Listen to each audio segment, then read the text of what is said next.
இதை பாருங்க, இந்த சம் நம்ம டீல் பண்ண போறோம் ஃபர்ஸ்ட். இப்போ இதுவும் பார்த்தீங்கன்னா அதே மாதிரி இன்கன்சிஸ்டன்ட் அப்படின்ற சம் தான். Prove that the premises P then Q, Q then R then S, S then negation R and P and S are inconsistent அப்படின்னு சொல்லி ப்ரூவ் பண்ணணும். ஓகே, ஸோ இதுவும் என்னன்னா எல்லா ப்ரிமிஸும் எடுத்து வச்சுக்கிட்டு I want to derive false அப்படின்னு கொண்டு வந்துட்டோம்னா சம் முடிஞ்சு. ஓகேங்களா? சரி, இப்போ என்ன பண்ணலான்றதை பாருங்க. ஸோ ஆஸ் யூஷுவல் நான் என்ன பண்ணிக்கிறேன்னா கொடுத்துருக்க ப்ரிமிசஸை எடுத்துக்கிறேன். கிவன் ப்ரிமிசஸ் ஆர் அப்படின்னு சொல்லி எல்லாத்தையும் எடுத்துக்கங்க. we have to arrive conclusion false. Okay, இப்போ டேபிள் எடுத்துக்கங்க. டேபிளில் எந்த ப்ரிமிசஸ் எடுத்துக்கலாம் ஃபர்ஸ்ட் அப்படின்னு முடிவு பண்ணுங்க. நான் பாருங்க எதை வேணாலும் எடுத்துல. இப்போ P then Q, Q then R எடுத்தீங்கன்னா ஹைபாத்தட்டிக்கல் யூஸ் பண்ணலாம், கரெக்ட் தான். அதுவும் ஒன்று. பட் பெஸ்ட் இன்னொன்று கூட இருக்கு, P and S இருக்கு. நான் சொல்லியிருக்கேன் அண்ட் ஆப்ரேட்டர் வந்தாவே அதை ரெண்டா பிரிச்சுக்கலாம் அப்படின்னு நான் உங்களுக்கு சொல்லியிருக்கேன், அதையும் எடுத்துக்கலாம். ஸோ நான் என்ன பண்ணுறேன், அந்த அண்ட் ஆப்ரேட்டர் இருக்கிறனால அதை நான் எடுத்துக்கிறேன். இப்போ பார்த்தீங்கன்னா P and S எடுத்துக்கிறேன். ஸோ நான் I'm taking this premise first which is rule P. இப்படி எடுத்துக்கிட்டாவே அதுலேருந்து ரெண்டுத்தையும் தனித்தனியாக பிரிச்சுக்கலாம். P தனியாக பிரிச்சுக்கலாம், S தனியாக பிரிச்சுக்கலாம். ஓகே, ஸோ அப்போ அதுலேருந்து பார்த்தீங்கன்னா ரூல் T P தனியாக எடுத்துக்கிட்டேன், அதுலேருந்து S தனியாக எடுத்துக்கிட்டேன். It is rule T from 1 அப்படின்னு சொல்லி பண்ணியாச்சு. ஸோ அதான் புரிஞ்சுக்கணும், ப்ரிமிசஸில் அண்ட் ஆப்ரேட்டர் இருந்துச்சுனாவே அதை ரெண்டாக பிரிச்சுக்கலாம் அப்படின்றது கொஞ்சம் நல்ல மைண்டில் வச்சுக்கோங்க. ஓகே, அதுக்கப்புறம் இப்போ இதுக்கப்புறம் நான் எதை எடுத்தால் சூட் ஆகும் அப்படின்னு யோசிங்க. இப்போ நம்ம கிட்ட P இருக்கு. அப்போ P then Q எடுத்தீங்கன்னா 2வையும் அதையும் கம்பேர் பண்ணும்போது you can apply modus ponens formula. Left hand சைடில் P இருக்குன்னு சொல்லி Q வெளில எடுத்துடலாம், பார்த்தீங்களா? ஸோ இந்த மாதிரி டக்கு டக்கு டக்குன்னு அந்த மாட் எக்ஸ்போனன்ட்ஸ் அண்ட் டாலரன்ஸ் ரிப்பீட்டடாக யூஸ் ஆகும். அதில் நீங்கள் முதல்ல ஸ்ட்ராங்காக இருக்கணும். Okay, so now I am taking first premise. So என்னென்ன ப்ரிமிஸ் எடுத்துக்கிட்டோம் டிக் பண்ணிங்க, இதை டிக் பண்ணிக்கங்க. இப்போ அடுத்தது எடுக்க போகிறது P then Q. Okay, so now take P then Q. P then Q is the first premise எடுத்துக்கிறேன். It is rule P. So now I am going to compare formula between 2 and 4 by applying mod exponents formula. Left hand side equal இருக்கிறதுனால Q will come out. Okay, சரி, apply பண்ணுங்க. by mod exponents formula between 2 and 4 P பதிலாக வெளியில் இருக்கு டிஃப்ரெண்டான value will come out. அதனால டிஃப்ரெண்டாக இருக்கிறது இங்கே Q, அது ரைட் ஹேண்ட் சைடில் இருக்கிறது அது இங்கே வந்துச்சு. Okay, so by mod exponents formula I can write fifth step. So fifth step க்கு என்ன formula name?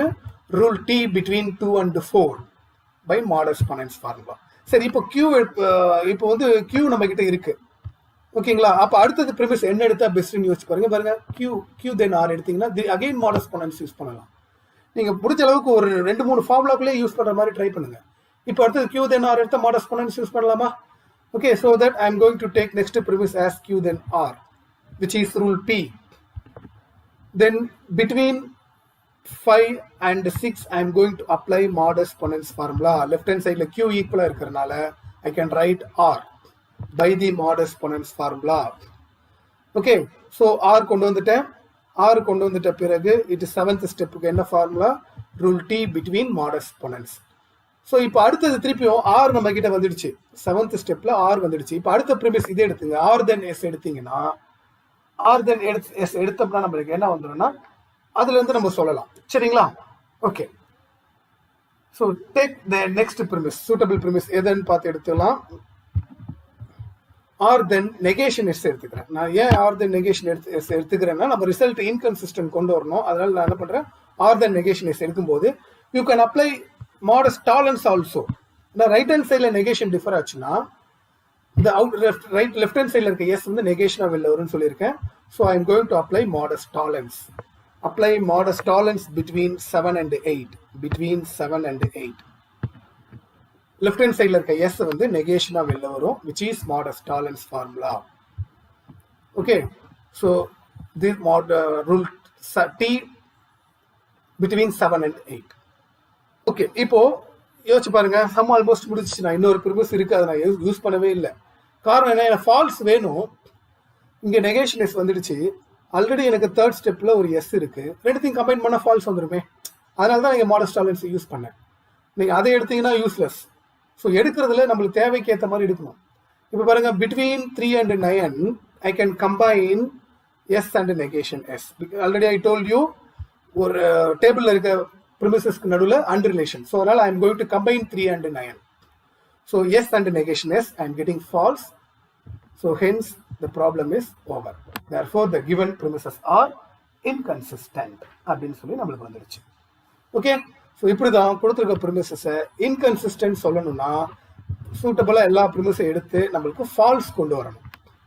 ஸோ ஒன்றும் இல்லை, நீங்கள் நிறைய ஃபார்முலா இருக்குன்னு யோசிக்காதீங்க. 5 ஃபார்முலா, அந்த 5 ப்ராப்பர்ட்டியை காயின் பண்ணணும். எங்கே எதை போட்டால் யூஸ் ஆகும், எதை போட்டால் யூஸ் ஆகும். நீங்கள் மாற்றி போட்டாலும் தப்பு இல்லை, ஸ்டெப்ஸ் கொஞ்சம் எக்ஸ்ட்ரா போகும். நீங்கள் யோசிக்கலாம், சார் இவ்வளோ கஷ்டமாக இருக்கா அப்படிலாம். ஒன்றும் இல்லை, எக்ஸாமில் ஆன்சர் வந்தால் தான் மார்க் கிடையாது. நீங்கள் ஆன்சர் பற்றி கவலைப்படாதீங்க. நீங்கள் கரெக்டாக சூட்டபிள் ப்ரிமிஸ் எடுங்க, ஃபார்முலா அப்ளை பண்ணுங்க, கொண்டு போங்க. ஆன்சர் கிடைச்சா ஃபுல் மார்க், ஆன்சர் கிடைக்கலாம் 80% மார்க் கிடைக்க போகுது. ஓகே, அதனால நம்மள்கிட்ட இருக்கிற ப்ராப்பர்ட்டிஸை காயின் பண்ணிக்கிட்டே சம்ம கொண்டு போனீங்கன்னா டெஃபினட்டாக அதுக்கான ஸ்டெப்ஸுக்கான மார்க் உங்களுக்கு கிடைச்சிடும்.